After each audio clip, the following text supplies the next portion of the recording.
Alhamdulillah juga salah satu paper yang saya tulis ini sekarang lagi dalam proses untuk dipublikasi di jurnal, dan ini malah jadi mendukung apa yang akan saya sampaikan. Hai rekan Smart, kami mau bagi-bagi hadiah nih buat rekan Smart pemirsa setia Purnama Lab TV. Rekan Smart yang mau dapat berbagi hadiah menarik, caranya gampang banget.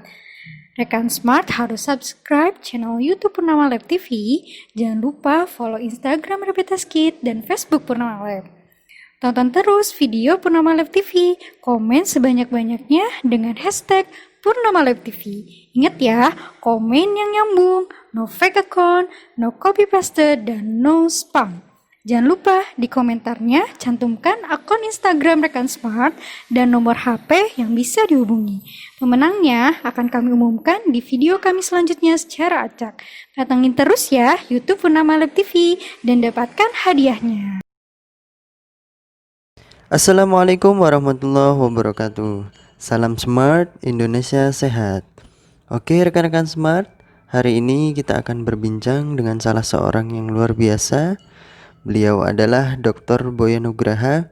Riwayat pendidikan beliau pada tahun 2000, beliau lulus dari pendidikan diploma di Akademi Kimia Analisis Bogor. Kemudian beliau melanjutkan pendidikan di Universitas Indonesia, program sarjana bidang kimia. Beliau juga melanjutkan program pendidikan sarjana S2 di Korean Institute of Science and Technology, lulus pada tahun 2008. Kemudian beliau melanjutkan kembali pendidikannya dan lulus program doktoral pada tahun 2014 di Hannover Medical School, Jerman, dengan predikat summa cum laude.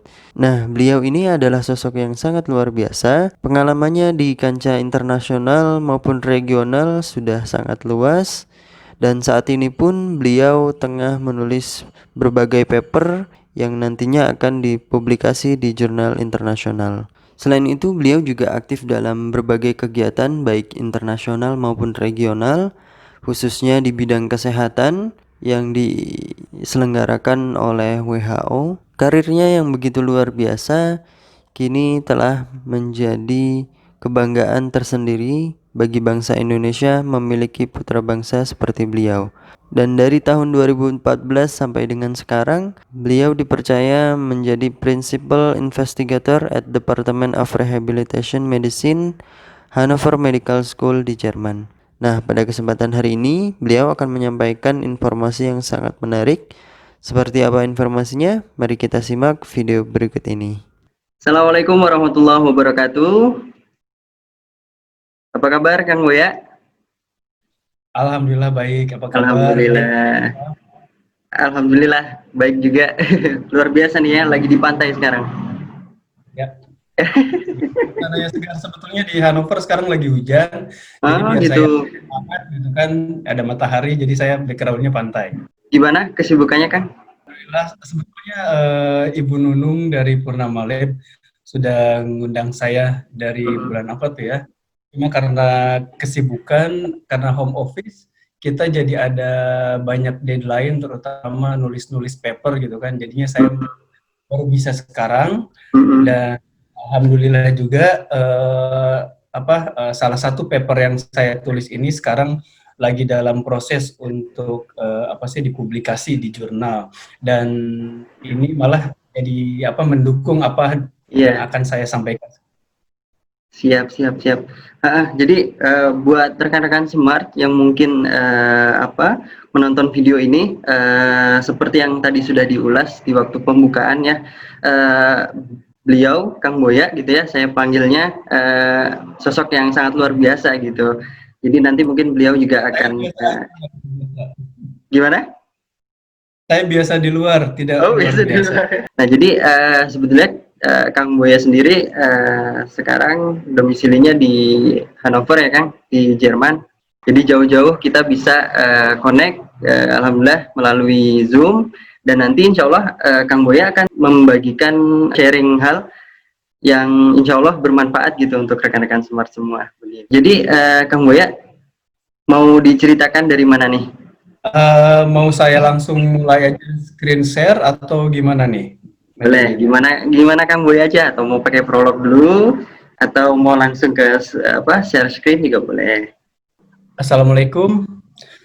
Eh, saya diminta sama Ibu Nunung untuk menjelaskan tentang efek puasa di Jerman. Sebetulnya ini adalah puasa Ramadan di Jerman saat summer, musim panas. Dan kebetulan puasa di Jerman itu saat musim panas lumayan panjang, bisa 17 sampai 19 jam per harinya. Tentunya akan mempengaruhi tubuh kita ya, dari fisik, mental, dan juga metabolisme dalam tubuh. Walaupun Betul. sebetulnya Ramadan sudah lewat, terus tapi kan kita tuh selalu akan ada lagi tiap tahun menghadapi puasa Ramadan. Dan mungkin juga jika teman-teman yang lagi berada di luar negeri ingin melaksanakan puasa sunnah lainnya, jadi mungkin share yang lecture yang akan saya share ini mungkin bermanfaat juga buat mereka, karena ternyata walaupun puasanya cukup lama, ternyata bisa bermanfaat juga buat tubuh. Tapi harus dalam tanda kutip di sini untuk orang sehat ya, bukan orang sakit, karena yang kita lakukan sebagai pikirnya itu hanya sehat. Ada yang mau ditambahkan, Mas Miftah? Atau saya Iya. langsung? Iya, jadi dari topik yang diangkat tadi ternyata memang mungkin sebagian orang Indonesia juga melihat ini sebagai pengetahuan umum saja begitu. Nah, sekarang kita coba gali topik ini dari Kang Boya langsung gitu ya, yang memang menjalani, merasakan, dan sampai sekarang pun juga masih melihat begitu banyak manfaatnya ternyata begitu ya, Kang. Ya, betul sekali. Siap. Jadi kita langsung mulai saja ya. Siap, siap. Oke, sekarang kita mulai ya. Siap. Nanti akan saya jelaskan dulu sedikit-sedikit tentang definisi. Oh iya, ini slide-nya kebanyakan pakai bahasa Inggris, tapi jangan khawatir, nanti saya akan bicara dalam bahasa Indonesia, dan mungkin akan di-mix juga, karena saya sebetulnya orang dari Selatan Jakarta. Selatan Jakarta kan sekarang lagi tren ya, pakai mix Indonesia Inggris. Maksudnya Selatan Jakarta karena saya asalnya dari Bogor ya. Jadi saya akan jelaskan tentang definisi fasting atau puasa itu sendiri, biar kita semua ada di level yang sama tentang pengertian si puasa itu sendiri. Kemudian apa itu puasa di agama-agama atau budaya yang berbeda. Jadi ternyata puasa juga dijalankan oleh agama dan budaya yang lain. Nanti akan saya berikan secara singkat puasanya. Kemudian ini adalah yang utamanya hasil penelitian puasa Ramadan saat di Jerman saat musim panas itu sendiri. Sekarang kita ke definisi. Saya ambil dari kamus yang umum yang pertama. Jadi puasa itu adalah salah satu kata kerja. Jadi abstain from all food. Jadi menghindari atau menjauhkan diri dari semua makanan. Yang pertama, kemudian pengertian kedua, hanya makan beberapa jenis makanan saja yang biasanya terkait dengan aktivitas keagamaan, religious observance. Yang kedua dari sisi medis, karena saya kerjanya di rumah sakit, di medical school, jadi harus juga diambil pengertian dari sisi medisnya. Jadi fasting atau puasa itu biasanya voluntarily atau sukarela tidak makan selama periode waktu tertentu. Dan puasa juga salah satu terapi untuk berbagai kondisi kesehatan ya, termasuk juga yang paling terkenal itu adalah saat pasien untuk kanker pasien maksudnya. Karena ternyata pasien yang terkena kanker saat dikomplement dengan terapi puasa, jadi terapinya itu lebih efektif dibandingkan dengan yang tidak melakukan puasa. Kemudian fasting atau puasa juga bagian dari spiritual practice di berbagai macam agama. Kemudian kita juga mungkin sering mendengar tentang intermittent fasting dan calorie restriction. Sebetulnya hampir mirip-mirip, bedanya itu intermittent fasting itu biasanya periode puasanya itu tuh tertentu. Misalkan orang hanya makan dari jam 8 malam sampai jam 8 pagi. atau misalkan yang fastingnya periodenya dari jam 8 pagi sampai jam 4 sore, itu dinamakan intermittent fasting. Kalau kalori restriction, dia tidak terkait dengan waktu, yang pasti dia mengurangi jumlah kalori yang dia makan sehari-harinya. Dan tujuannya biasanya kalau kalori restriction itu lebih ke arah diet untuk penurunan berat badan. Mudah-mudahan mengerti ya sekarang perbedaannya antara intermittent fasting dan kalori restriction. Dan jika kita lihat dari definisi ini, puasa Ramadan itu tergolongnya adalah intermittent fasting. Karena kita boleh makan dalam periode tertentu dan tidak makan dalam periode tertentu. Kita boleh makan setelah matahari terbenam, setelah azan maghrib, sampai dengan sebelum subuh. Kemudian sekarang saya jelaskan sedikit puasa di agama-agama yang berbeda. Ini saya ambil di agama-agama yang umum saja ya, yang kita tahu, terutama yang di Indonesia. Jadi ternyata puasa juga dijalankan oleh agama Buddha. Ya, ini dijelaskan biasanya dilakukan saat bulan purnama, full moon, dan hari libur yang lainnya, tapi saya sendiri tidak tahu hari libur yang mana. Kemudian bagaimana mereka puasa, biasanya tergantung pada tradisi budayanya itu sendiri. Biasanya beda-beda tiap orang, tapi yang pasti biasanya mereka hanya menghindari makanan-makanan padat. Jadi makanan-makanan cair diizinkan, mungkin sup-supan boleh gitu. Kemudian kenapa mereka puasa? Biasanya untuk pemurnian diri, penyucian diri. Untuk Hindu juga mirip-mirip, tapi mereka melaksanakannya saat New Moon, bulan baru. Kemudian saat festival-festival tertentu, di sini dijelaskan Sivaratri, Saraswati Puja, dan lain-lain. Dan tidak ada aturan khusus, jadi tergantung individualnya juga, tapi biasanya melibatkan sampai 24 jam per harinya, tidak makan apapun. Dan tapi sih seringnya mereka sama dengan agama Buddha, menghindari makanan-makanan padat. Kemudian tujuannya sama, yaitu untuk meningkatkan konsentrasi, meditasi, dan ibadah. Kemudian saya akan beralih ke agama Kristen dan Yahudi ya. Sebetulnya untuk menjelaskan agama Yahudi dan Kristen, kita harus kembali ke Holy Scripture-nya mereka, buku sucinya mereka. Di sini dijelaskan di Old Testament itu perjanjian lama, misalkan di Exodus. Oh iya, saya akan menjelaskan di Bible itu terdiri dari dua bagian, jadi perjanjian lama dan perjanjian baru. Dan untuk orang Yahudi biasanya mereka hanya berkiblat ke perjanjian lama, selain ada buku-buku tambahan lainnya, tapi saya tidak akan membahas itu karena sekarang kita membicarakan tentang puasa. Nah, di sini di Old Testament itu ada beberapa buku. Salah satu bukunya adalah Exodus, kalau bahasa Indonesia Keluaran, di bab 34 ayat 28. Di sini dijelaskan bahwa Musa saat itu berpuasa 40 hari 40 malam tanpa makan nasi, tanpa makan roti dan juga air. Jadi sebetulnya Nabi Musa sudah mempraktekkan puasa juga, cuma puasanya cukup lama, 40 hari 40 malam.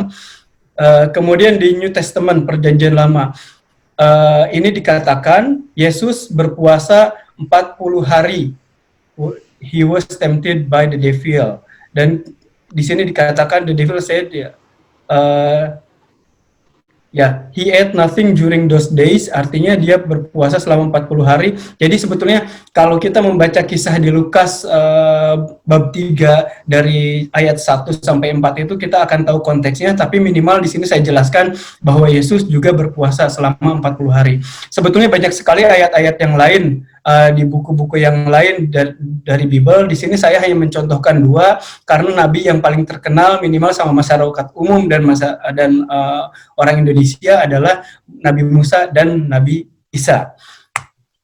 Kemudian kita lihat di sini, tetapi ternyata pada pelaksanaannya orang-orang Kristen itu berbeda cara melaksanakan puasanya. Di sini misalkan Protestan, ini tergantung individunya juga. Kemudian tergantung gerejanya juga, bagaimana mereka puasanya juga tergantung orangnya sendiri. Kemudian kenapa mereka puasa juga ujung-ujungnya sama untuk spiritual enhancement. Di Katolik juga sama, ada saat-saat tertentu, misalkan ada teman-teman saya di sini, kolega saya di tempat kerja, mereka puasa misalkan saat Easter. yaitu lebih ke arah mendekati musim semi.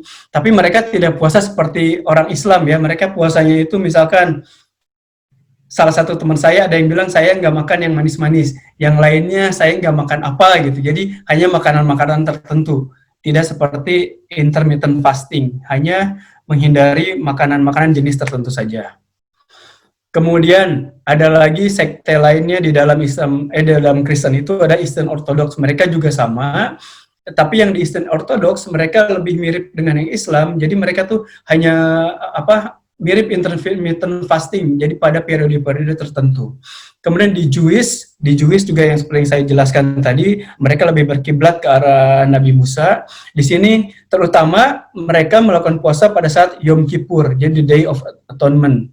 Nah, untuk penelitiannya sendiri secara saintifik, yang sudah ada reportnya sendiri adalah jenis puasa yang dilakukan oleh Eastern Orthodox dan Jewish. Jadi sudah ada publikasi-publikasinya dan memang ada manfaatnya karena mereka melakukan intermittent fasting juga.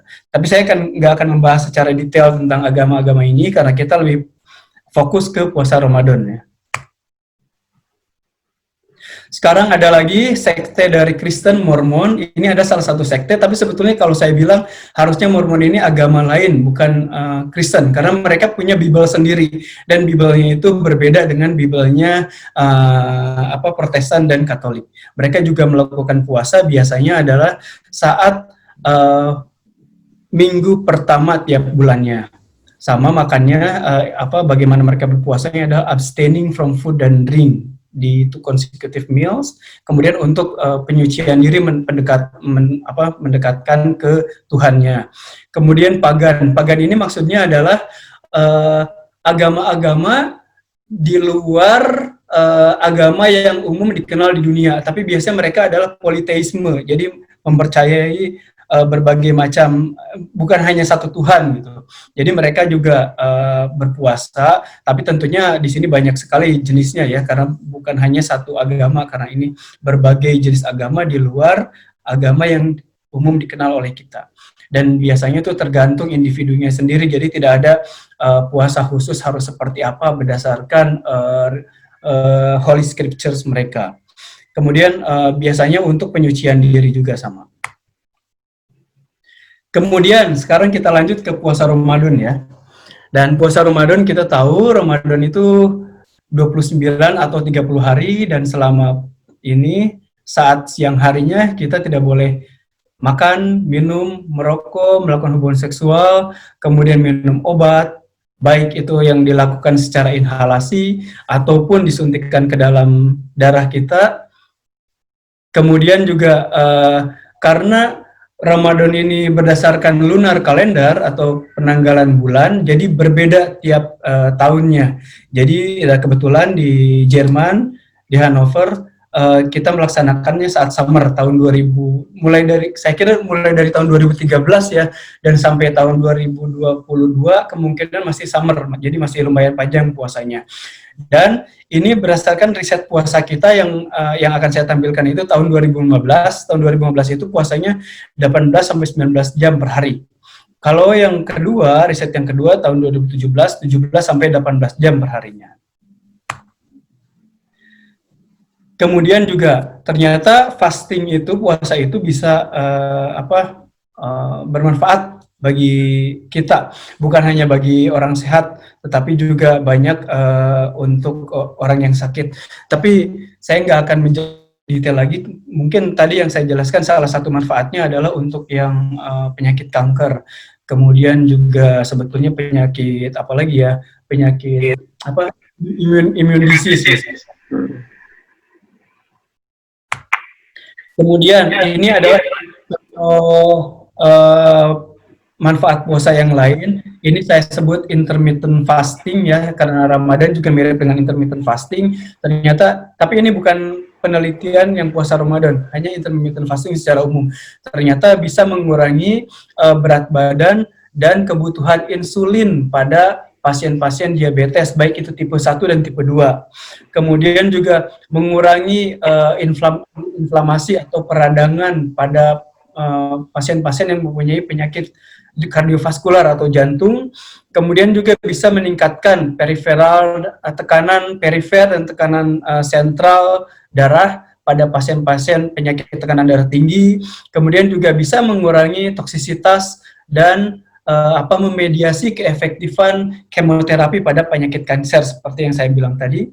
Dan juga biasanya bahkan ada profesor di Stanford University ya, dia sangat mengagung-agungkan untuk kita tuh melakukan puasa 5-2 istilahnya. 5-2 itu maksudnya dalam seminggu 5 hari itu kita melakukan puasa 2 hari. Ini apa sebetulnya kalau kita back to our religious activity, sebetulnya itu mirip-mirip dengan puasa Senin Kamis. Jadi puasa Senin Kamis itu sangat bermanfaat untuk kesehatan, termasuk untuk penyakit-penyakit yang berhubungan dengan penuaan.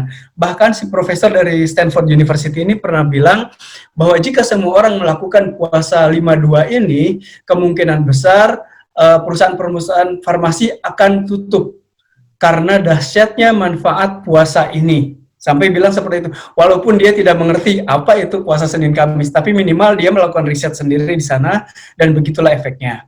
Dan sekarang itu biasanya intermittent fasting itu menjadi lifestyle, dan terutama untuk bodybuilding athletes ya, mereka karena ingin mengurangi lemaknya, jadi dikombinasi dengan olahraga sehingga badannya lebih mudah untuk menghilangkan lemak dari tubuh mereka.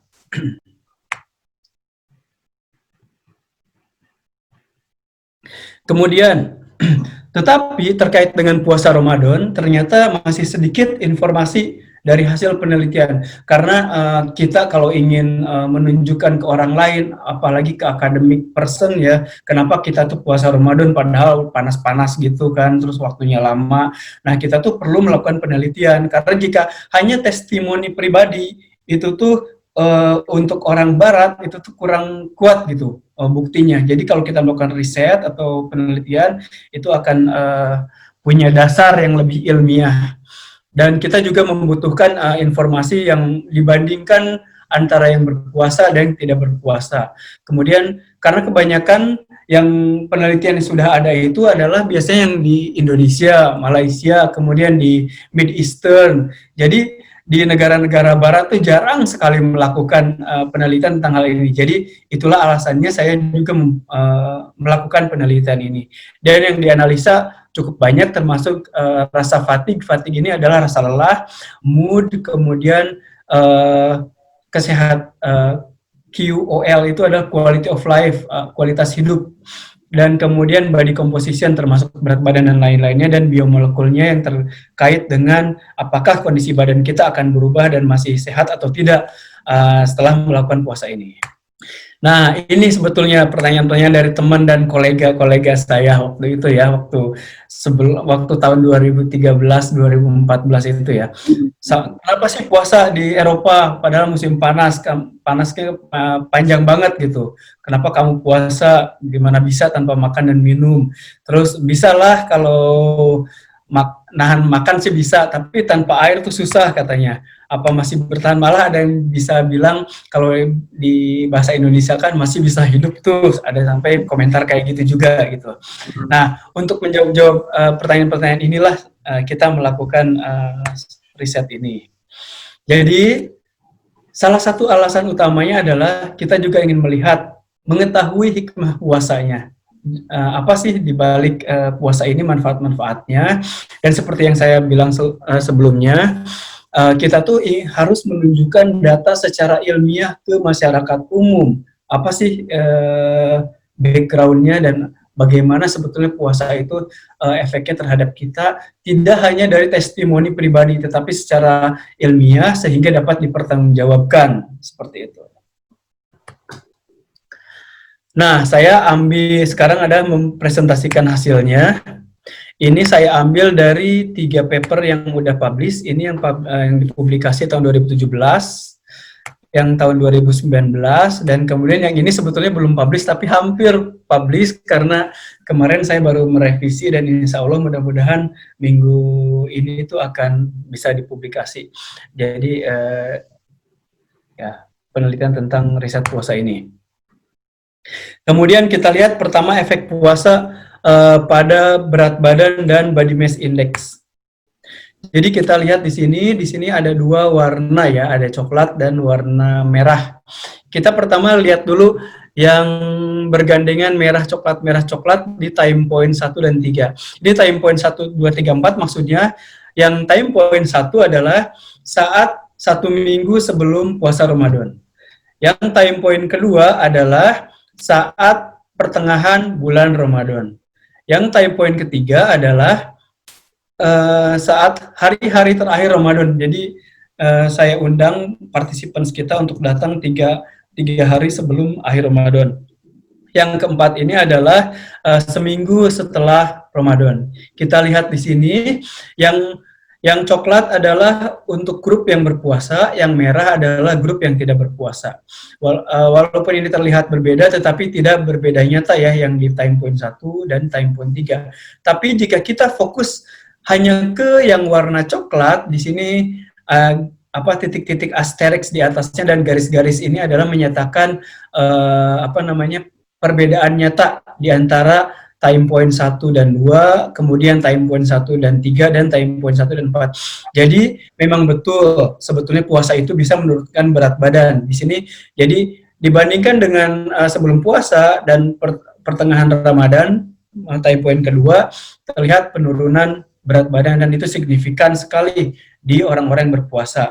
Kemudian dibandingkan dengan time point ketiga atau akhir Ramadan juga terjadi penurunan yang signifikan dan efek penurunan berat badannya masih terus terasa sampai 1 minggu setelah Ramadan. Dan terkait dengan body mass index, biasanya body mass index itu kita tahu kan cara menghitungnya, jadi berat badan dibagi dengan tinggi badan dalam meter dikuadratkan. Ini jadi rentangnya itu kalau misalkan 19,9 sampai 24,9 itu adalah range normal. Kalau di atas 25 itu adalah tergolong obesitas. Dan karena partisipan kita itu rata-rata medical student, jadi mahasiswa kedokteran, mereka cukup sehat, masih berada di dalam rentang yang sehat. Di antara yang berpuasa dan tidak berpuasa, merah coklat ini tidak ada significant difference, tidak ada perbedaan yang nyata. Tetapi jika kita lihat hanya di grup yang puasa yang coklat ini, yang di time point 1 dan time point ketiga terjadi penurunan BMI, body mass index. Tapi itu masih dalam health range, dalam rentang yang masih sehat, karena ini masih jauh di luar rentang yang tidak sehat. Tadi yang saya bilang rentang sehat itu adalah 19,9 sampai 24,9 dan ini semua masih dalam rentang yang sehat. Sekarang kita lihat dari sisi yang berbeda. Ini adalah hasil penelitian yang lebih terbaru yang sekarang yang tadi saya bilang papernya sedang di review. Ini kalau kita lihat yang atas dulu, yang A ya. Yang atas ini kita lihat ada 5 time point. Time point 1, 2, 3, 4, 5. Hampir mirip-mirip yang tadi. T1 ini adalah sebelum puasa, 1 minggu sebelum puasa. T2 ini pertengahan Ramadan. T3 ini akhir-akhir Ramadan. T4 ini 1 minggu setelah Ramadan. Dan T5 ini saya ambil lagi lebih panjang lagi, ingin melihat apakah efek puasa itu bisa sampai 1 bulan setelah puasa. Ini T5 ini 1 bulan setelah puasa Ramadan. Jadi kita lihat ternyata efek penurunan berat badannya dibandingkan seminggu sebelum Ramadan masih terasa sampai T5, masih terasa sampai 1 bulan setelah Ramadan. Dan di titik-titik lainnya kita masih tetap melihat perbedaannya. Begitu pula di body mass index, efeknya sama, bisa terlihat sampai 1 bulan setelah Ramadan. Tetapi tidak terlihat perbedaan signifikan atau penurunan jika kita melihat secara spesifik ke lemak tubuh. Lemak tubuh tidak terjadi penurunan, baik itu dalam persentasi maupun dalam bentuk kilogram. Tetapi ternyata yang terjadi menurun adalah, kita lihat yang E dulu, adalah massa otot, skeletal muscle mass. Di sini kita lihat massa otot peserta puasa Ramadan kita itu menurun di akhir-akhir Ramadan dan di 1 minggu setelah Ramadan jika dibandingkan dengan seminggu sebelum puasa. Dan fat free mass juga maksudnya lebih ke arah kehilangan massa otot sama, dan ternyata terjadi perbedaan yang nyata juga, penurunan kandungan air yang gambar G kita lihat di sini pada saat hari-hari terakhir Ramadan dan 1 minggu setelah Ramadan, tetapi tidak setelah 1 bulan. Dan basal metabolic rate juga sama. Basal metabolic rate ini adalah maksudnya jadi kondisi istirahat tubuh, energi yang dibutuhkan oleh tubuh untuk melakukan metabolisme saat kondisi tubuh kita sedang istirahat, misalkan saat tidur. Jadi bukan berarti saat tidur tuh kita tidak mengeluarkan energi, karena banyak sekali organ-organ dalam tubuh yang tetap berjalan, dan kondisi itulah yang dinamakan basal metabolic rate. Ternyata basal metabolic rate-nya itu cukup menurun juga saat puasa. Di sini kita lihat ya, terutama saat di akhir-akhir Ramadan dan 1 minggu setelah Ramadan dibandingkan 1 minggu sebelum Ramadan dibandingkan T1. Kemudian kita sebetulnya ingin analisa juga, karena kita melakukan penelitian puasa ini di female dan male. Jadi di peserta pria dan peserta wanita. Kita lihat yang atas ini yang A, body weight, yang hitam-hitam ini adalah untuk peserta pria, yang bawah yang abu-abu ini adalah peserta wanita. Ternyata di peserta yang pria ini terjadi penurunan berat badan juga, tetapi efeknya hanya sampai time point 3. Time point 3 itu akhir Ramadan. Di time point keempat sudah dan time point kelima sudah tidak terjadi penurunan berat badan. Mungkin karena pria lebih makannya lebih back to normal setelah puasa dibandingin wanita. Wanita itu ternyata penurunan berat badannya cukup panjang, bisa masih terasa sampai 1 bulan setelah Ramadan ini, sampai T5. Jadi wanita yang ingin menurun diet, tentunya jangan diniatin puasa ini untuk diet ya, tapi untuk ibadah, dan salah satu efeknya emang bisa menurunkan berat badan dan bisa sampai 1 bulan efeknya. Jadi body mass index-nya juga sama, terjadi penurunan, tetapi untuk body fat mass atau lemaknya tidak terjadi signifikan penurunannya. Kemudian ini adalah jika kita bandingkan antara yang puasa dan yang tidak berpuasa. Yang merah ini tidak berpuasa, yang coklat yang berpuasa, seperti yang saya tadi bilang, ternyata tidak significantly different, walaupun terutama yang time point 3 kelihatannya sih berbeda ya tingginya, tapi kalau secara statistik ini tidak berbeda, karena kita harus membuktikan secara statistik. Tapi anyhow, jika dibandingkan time point 3 dan time point 1, yang berpuasa itu adalah significantly decrease massa ototnya. Sebetulnya ini tidak kita harapkan, sebetulnya harusnya kita tadinya mengharapkannya mudah-mudahan lemaknya itu yang menurun, bukan massa otot. Tetapi dalam hal ini massa ototnya itu ternyata menurun, dari kita tidak harapkan. Kalau kita lihat dari penelitian yang lain yang dilakukan di Indonesia, saya membaca ternyata di Indonesia itu tidak terjadi penurunan massa otot, malah yang menurun adalah massa lemak. Mungkin perbedaannya adalah karena yang kita lakukan ini adalah puasanya panjang. Jadi setelah jadi kondisi tubuh itu setelah karbohidrat yang berbentuk glikogen dalam tubuh habis, mungkin tubuh membutuhkan energi dengan cara mengambil energi dari otot kita. Jadi itulah sebabnya otot kita bisa menghilang karena puasa, terutama di sini puasanya cukup lama, sampai 19 jam. Tapi jangan khawatir, karena ternyata 1 minggu setelah Ramadan, di sini kita bisa melihat naik lagi ke hampir posisi sebelum puasa Ramadan. Jadi sebetulnya tidak usah terlalu khawatir juga dengan penurunan massa otot, karena sangat cepat sekali otot kita tuh bisa turn back to the baseline sebelum puasa. Kemudian kita ingin membandingkan antara wanita dan pria. Di sini kita lihat ternyata terutama yang menurun massa ototnya itu adalah wanita. Kita lihat di sini. Jika dibandingkan dengan akhir Ramadan dengan sebelumnya dan 1 minggu setelah Ramadan dan sebelumnya. Tetapi di T5 kita lihat di sini yang wanita ini yang bawah ya, yang E yang bawah, ternyata tidak signifikan lagi. Artinya itu sudah sama dengan massa otot sebelum dengan puasa, jadi tidak membahayakan. Dan ternyata jika kita melihat lagi, pada wanita masih terjadi penurunan juga massa lemak, menarik ya, tapi jadi pada pria. Dan wanita itu ternyata sangat rentan sekali, terjadi juga penurunan air dalam tubuhnya. Di sini yang G kita lihat yang di bawah. Jadi saya sarankan kalau selama puasa, terutama saat sahur, banyak-banyak minum air atau minum buah-buahan yang mengandung air banyak, terutama saat puasa di luar negeri yang membutuhkan cukup banyak energi karena panas mungkin ya, jadi tubuh kita mudah sekali terdehidrasi. Kemudian ini adalah hasil lainnya, bukan hanya kita, karena kita bukan hanya ingin melihat dari komposisi tubuh apa saja yang berubah, tapi bagaimana dengan rasa lelah karena puasa panjang, terus sedangkan kita masih harus tetap kuliah, tetap bekerja, apakah itu berpengaruh terhadap kita gitu. Di sini saya mengukur rasa lelah fatigue ini dengan dua jenis questionnaires. Yang pertama menggunakan VAS. VAS ini adalah Visual Analog Scale. Jadi dari 0 sampai 10. Jadi makin rendah, makin mendekati 0, intinya tidak makin lelah. Makin tinggi angkanya, intinya orang tersebut makin berasa lelah. Sama juga untuk yang FSS yang gambar sebelah kanan. Tapi kita lihat di sini menarik sekali.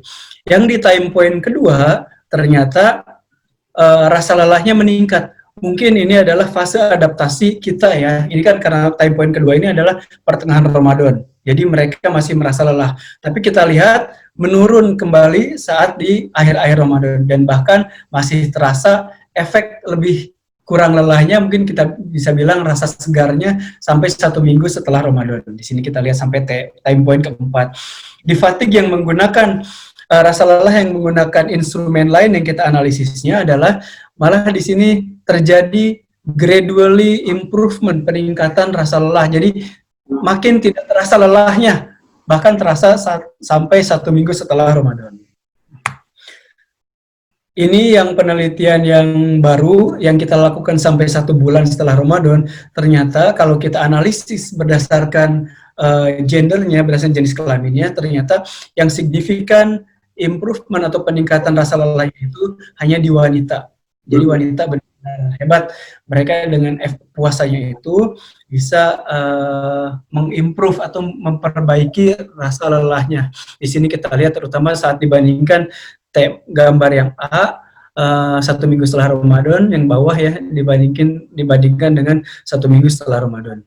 Dan efeknya peningkatan rasa lelah yang bisa terlihat di saat pagi hari dan malam hari. Tapi untuk yang evening, yang malam hari, yang C, gambar yang C hanya terlihat di yang tadi maaf saya keliru, yang A itu adalah yang di pria, kalau yang C ini adalah yang di wanita. Jadi improvement untuk wanita lebih terasa saat malam hari, terutama lebih terasa sampai 1 bulan setelah Ramadan. Kemudian ini adalah data yang lain lagi yang saya tunjukkan terkait dengan mood. Mood itu ya gimana sih mood? Kita tahulah istilah sendiri tentang mood itu. Jadi kadang kan kondisi tertentu bisa menyebabkan mood kita tuh baik atau enggak kan. Dan ternyata puasa Ramadan itu bisa meningkatkan mood.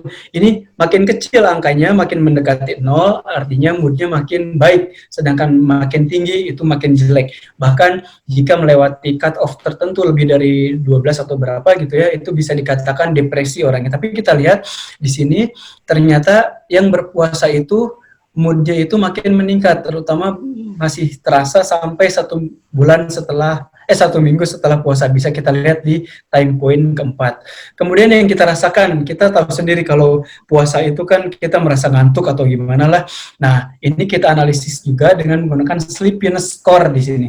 Tapi ternyata menariknya partisipan itu tuh malah rasa ngantuknya itu tuh berkurang seiring waktu puasa. Di sini kita lihat di pertengahan Ramadan makin menurun dibandingkan dengan sebelum Ramadan, dan bahkan makin terus menurun sampai 1 minggu setelah Ramadan.